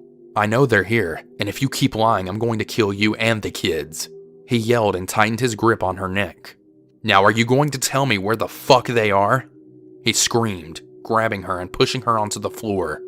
Suddenly, I heard a shout from the condo next door. "I'm calling the damn cops!" Well, with that, Darius looked over at the wall and sprinted out down the stairs and unlocking the door. We heard the front door slam and my sister ran over to the window. Crying, she told us we could come out and I crawled out from under the bed and hugged her. My siblings ran out of the closet crying and ran over to us. We could hear the sirens coming closer. They interviewed all of us and even the neighbor who called the police, and we could all identify who it was. The dumbass left his car sitting at the end of the street. They found him a couple days later at his mom's house and arrested him. He got charged with home invasion, strangulation, assault, risk of injury, and disorderly conduct. It was one of the scariest moments of my life, and I will never forget it. The feeling of having someone you once trusted so much and go and do these unspeakable things is something I wish to never feel again. My sister is okay now and doesn't go on dates with people she meets online anymore. Unfortunately, because my parents thought that my sister wasn't being responsible enough and let us get in harm's way, I had to move back in with them. My sister and I never talked about it much again, so I don't know if he went to prison, got out of prison yet, or is just on parole. I would ask her, but I don't want to put her through that horrible memory again, especially now that she is in a very loving relationship with a very successful guy, and they are happy. I just hope Darius never comes back.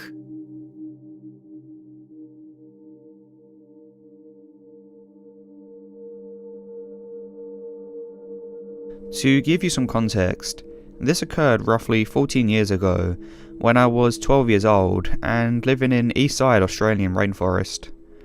When I say rainforest, our house was on a 40-acre property surrounded by bush. The house itself was owned by a Swiss man named Hans. Occasionally, he would come down with his tractor and slash the long grass surrounding our house so we could easily access slightly more of the property in the summer. It was also extremely handy because if you know anything about Australia, it's that we have tons of beasties that can very easily kill you. We lived about a 40-minute drive from the small town centre. This meant that if we needed groceries, medical attention, or to contact our parents, say while we're at school, it would be a 40-minute drive before anything could be done. The house sat on the side of a large mountain, roughly 3/4 of the way up. So naturally, most of the land we called home was strewn with valleys, nooks and hideaways. We had trails we could walk, and they led to a stream and a small waterfall, about a 5 or 6 meter drop. It was a truly beautiful place, but considerably scary to me and my small siblings, one brother and one sister slightly younger than me.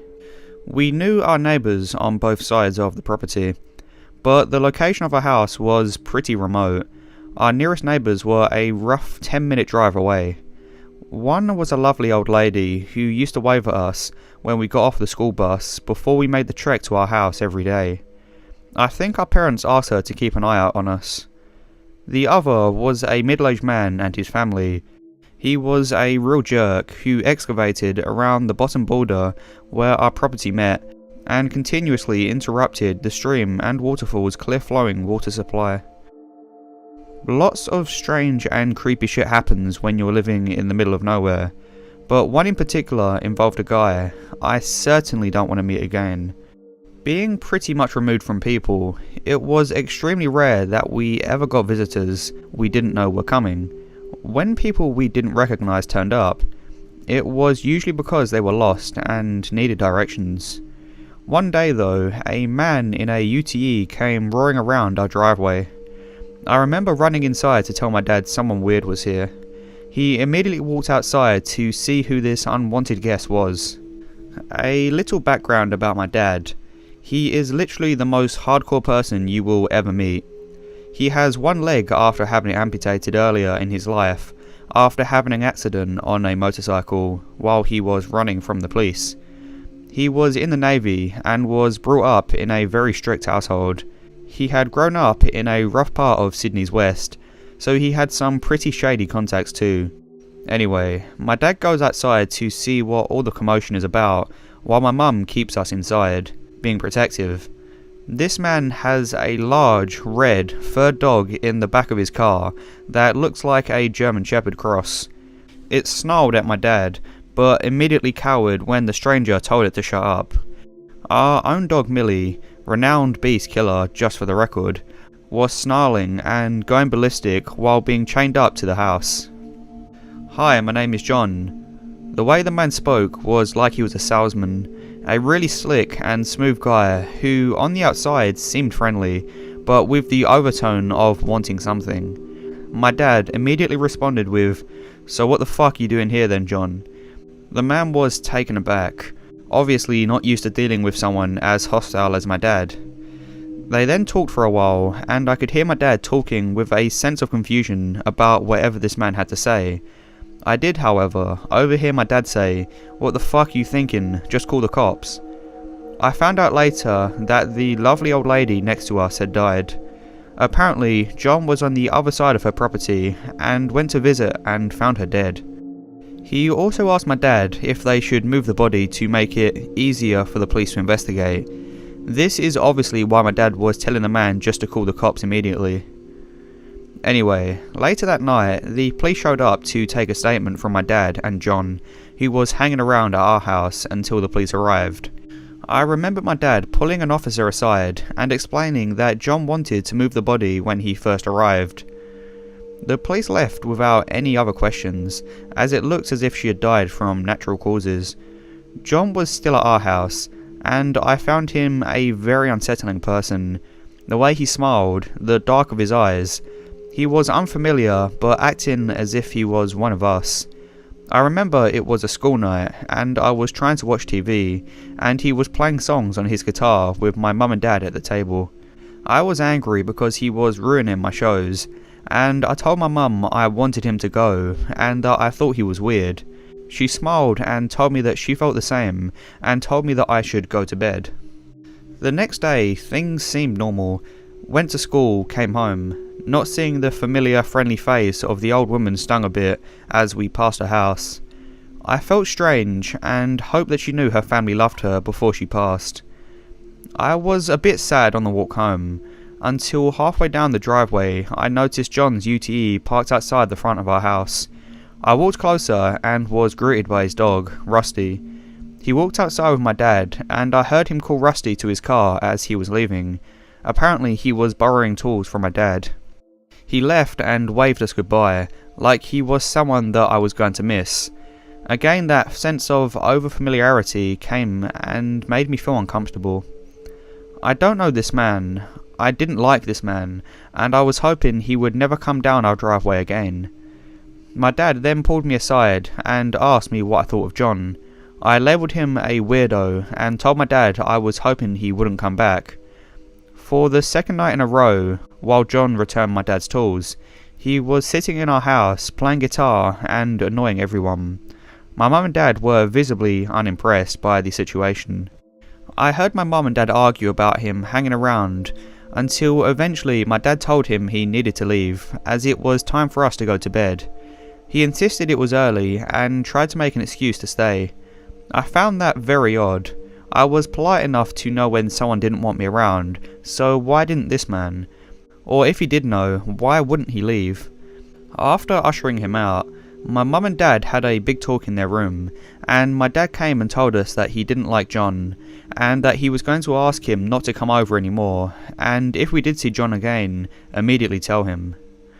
The next day was a Saturday, so we were going to blow up our cheap inflatable pool and go for a swim as it was getting pretty warm.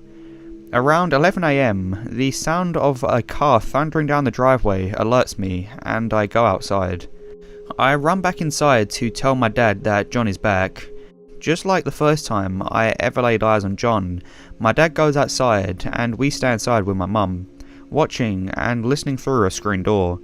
John again, with this weird over-familiar smile and dark eyes, greets my dad, and he is met with, "Look mate, I don't know who you think you are, but I don't want you coming around here anymore. You scare my kids and my wife, and I don't want you to come back. You understand?" I didn't hear John's reply. From his tone, it sounded like he was confused, and tried to reason with my dad. My dad wasn't having any of it, and told him he would call the cops. As he was leaving, my dad said, "Don't come back or you'll be sorry." This is where it truly gets weird. As my dad lays out this subtle threat on the man, his face completely changes to one of rage. He glares up at us in the house, sticks up his finger and speeds out on the driveway, shouting profanities and churning up gravel, spraying it towards our house. My dad came back and told us we wouldn't be seeing John anymore, and if we did, we were going to call the cops. I was relieved. This odd man made me feel uncomfortable in my own home, and the way he reacted when he left confirmed that feeling I got when I first saw him. I can't remember if it was a Saturday or a Monday after that day, but John did come back. He tried to reason with my dad and say sorry for whatever caused us to not like him. Before he even got out the UTE, my dad said, "If you don't turn around and leave, I'm going to smash your face in." He did just that. My dad called the police to inform them of what just happened. Apparently they were going to go and talk to John. I didn't hear any more of what happened to the conversation. A few weeks went by with no sightings or happenings with John, and we all felt like things were going back to normal. This was until our mailbox had been tipped out of the ground and smashed, or possibly run over. I remember asking Dad what happened, but he wasn't about to give me any ideas. He later told me that he knew it was John after the way their last conversation ended. The next weekend after the mailbox incident, we went into town to get groceries and a fast food dinner as a bit of a treat, and when we came home down the driveway, my dad immediately stopped my mum from proceeding and said that something was wrong. Next to the carpool where we parked our car, at the back of our house, there was a window that opened to the bathroom. My dad must have spotted the window was missing. As we drove down, he got increasingly more tense as we all noticed the window was missing. I remember being confused in the back seat, not really knowing what was going on, until I saw it. A man, dark eyes, over-familiar, coming from the window that led to the shower. My dad was exploding with rage. He told my mum to rush down the driveway so he could fuck this guy up. The man proceeded to escape from the window and run down the back of our property into the thick lantana, a really thorny shrub-like plant. My dad, only being on one leg, let Millie loose as she was going ballistic tied up to the house. She raced down towards the lantana engulfed hill into the darkness. She came back with nothing. My dad went out with his flashlight and couldn't find anything either. I am not sure if anyone slept that night. None of our possessions had been stolen or even moved. We must have caught this man as he was just entering our house. The police came the next day and searched for fingerprints, but to no avail. My father was furious and again alerted them to John and his strange behaviour. They told us they would look into it once again. That was the last time I heard of John that year. I had almost completely forgotten about him and had the summer off to enjoy myself and get ready for high school. The school I went to was pretty large considering where we were, but everyone seemed to know each other pretty well, including the teaching staff. Within my first week at the school, we were introduced to all the teachers and teacher aides. I was caught completely unaware when that over-familiar, dark-eyed man from the previous year was reintroduced as a teacher aide. Except, instead of John, he was introduced as Gregory or something. I went into a little bit of a spin as I was trying to make sense of it all. I was 100% sure that the man named Greg or something was the same man who had introduced himself to my family as John. At that moment, so many things rushed into my head. What if he did kill the old lady? What if he didn't live close by? What if he wanted to move the body so he could frame my dad? If he lied about something as critical as his name, what else was he lying about? What if the police never even made contact with him? I was sitting there for a good 10 minutes trying to piece it all together, until the teacher called my name to bring me back to reality. This is when he noticed me. The look on his face when he saw mine was one I will never forget. He immediately recognized me. He looked shocked. His eyes were wide and he said nothing, just staring. I had just found out his dirty little secret. I could sense that he was now the one feeling uncomfortable and on edge. Later that day, I rushed home to tell my dad who I had found. He was shocked and repeatedly asked me if I was sure. He went to the school the next day and discovered the man had put in for indefinite leave yesterday and might not return. When we learnt of the news, my dad told me to watch out and let him know should John or Greg ever return. So John, Greg, whoever you are, let's not meet again. I have an update.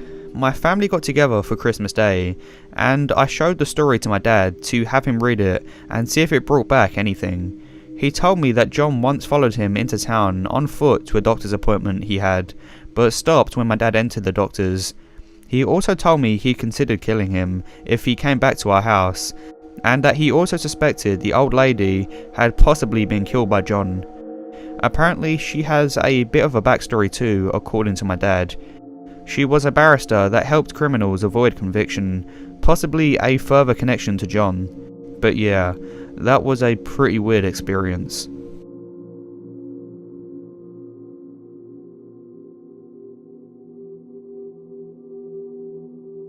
I never actually thought something would happen to me. I've always enjoyed reading real-life creepy stories, and have developed quite the imaginative and paranoid persona.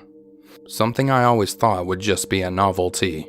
I am a female, and a few years ago when I was 19, I was coming home from watching the fireworks display on New Year's Eve. It was 3 a.m. when I reached my safe, family-friendly, nothing-ever-happens neighborhood.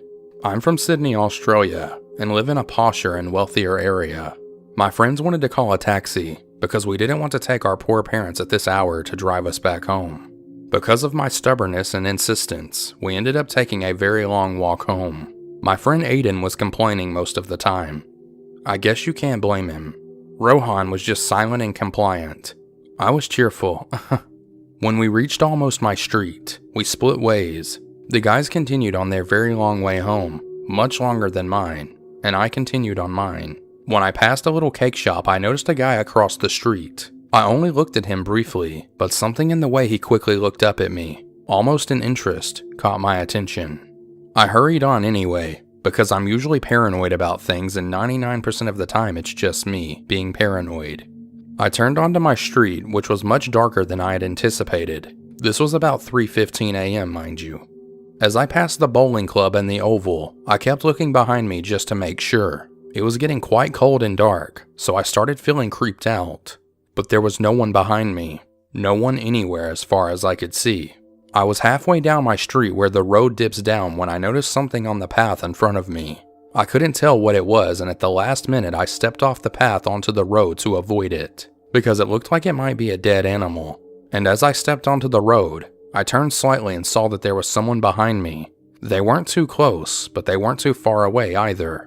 And I remember my heart leaped into my throat because I hadn't seen them before, and for them to have gotten that close in that short space of time, something about it didn't sit well with me. When I told people about this later, they said that I should have just been quite sus then.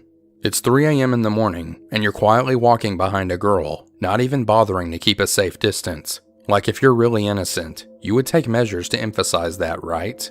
I couldn't see who it was, nor could I tell if it was male or female, because it was just a black figure to me. It was a very brief glimpse. I was scared though, so I whipped out my phone and started to call Aiden.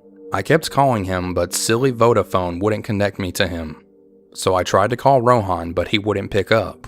I kept this up at least 5 times, getting increasingly anxious but not daring to look behind me to see if he was still there. I'm glad I didn't actually. I think I would have really freaked out if I'd confirmed it. By that time I'd reached my driveway and I hurried up to it, thinking that I was safe. But as I was halfway up, I looked over my shoulder again, just really quickly, and I saw the figure there again. The way I explain this next bit is really confused and muddled, because on the one hand, it may have looked like he was merely passing my driveway, but on the other hand, I am much more certain that it looked like he was just about to step onto the driveway as if to walk up. And at that precise moment that I thought that, it occurred to me that he might be my brother, Jonathan, because no one else would bother walking up my driveway. Even if some guy was following me, it never occurred to me that they would really go to the lengths of going up the driveway as well. I thought I was completely safe because I had the advantage of having my house close by when he started following me. However, something about the build of this figure just didn't seem like Jonathan to me, so I hurried on anyway. My beautiful, wonderful, amazing mother had stayed up to wait for me, and I am so glad, because she opened the door for me as soon as I knocked. I hate to imagine what would have happened if I had to wait for a while. I went inside, but I left the second door open and the outside light on because I thought Jonathan might be coming in any second now. My mom was like, "You can turn them off. Your brother came home 2 hours ago." I did get a little creeped out then, but I just dismissed the thought, closed the door, shut off the light, and went to get a drink of water. My mom went to bed. I went to my room to grab my clothes and then went to the bathroom to take a shower. I then switched off the living room lights. This is sort of funny now that I think about it. Before I took a shower, I replied back to a message from Aiden, who was asking if I was home safe yet. I demanded to know why he hadn't picked up his phone, and told him that I was creeped out for a few minutes. I demanded to know why he hadn't picked up his phone, and then told him that I was creeped out for a few minutes, but that I was okay now. Then as I showered, I actually thought about that figure. I wasn't too convinced that it was following me, but my mind did teeter into wondering this or that. In any case, I remember thinking that it was okay because I was safe now. Then near the end of my shower, I heard something at the window. It didn't sound like the usual creaking or bumping of an old house. The way I described it to other people was like the sound of someone resting their hands against the window to steady themselves. It sounded really unnatural. I know because it caught my attention straight away, and I immediately jumped to the possibility that there might be someone outside.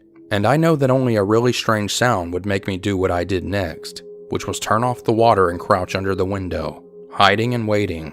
I waited for quite some time, too scared to move, for a few minutes, but there was nothing. So I slowly crawled out, still too scared to stand up properly, and I switched off the bathroom lights.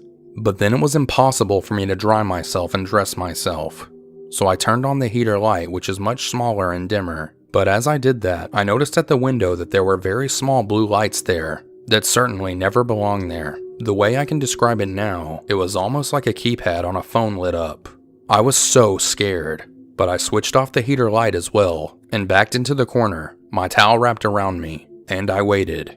It seemed like a long time that I waited, too scared to unlock the door and move because I knew it would make a lot of noise. As I waited in the pitch darkness, several blue lights came on outside the window, like a few. It became very bright and they were moving it, trying to shine it through the window. Now that I think about it, was it a phone? I'm not sure. There were a few lights, but that did it. I practically bolted for my mom. I unlocked the door and went into my parents' room, trembling like a leaf and gibbering that there was someone outside the bathroom window. I was clearly upset, so my mom ushered me around trying to find a safe room for me to change into. And my dad apparently heard the footsteps hurrying back down the driveway, and I'm glad he did, because the situation feels so surreal to me now that I'm not even sure if it really happened. Maybe I imagined it all, but this is confirmation that it wasn't just my imagination. I was so shaky. I slid into the bed and couldn't sleep the whole night until it was morning. And even when it was morning, I was so terrified. Especially when I heard my dad leave the house and go into the backyard. So that's my lesson learned. Never walking home at night again. I'm even a bit worried during the daytime. We never did find out who it was. People wonder if it was the same person I'd passed earlier, but I don't think so. My brother doesn't think so either. He says it may have been someone lurking at the oval, who came out of a little hole as I walked past the supposed dead animal on the path, because of how suddenly they appeared behind me. Please don't walk home alone at night, girls. It only takes one moment for you to be in the wrong place at the wrong time, and it can go very wrong. Creepy guy following me on New Year's Day. I hope I never meet you again.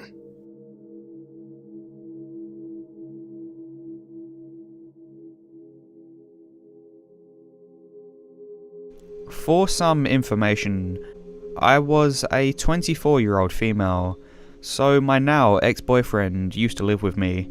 We had very different schedules, so I was often getting home from work and being home alone. Just a note, I had to take the bus to and from work every night. So one night I was getting off work and I was waiting for my bus to take me home. Right off the bat, I noticed a woman staring at me.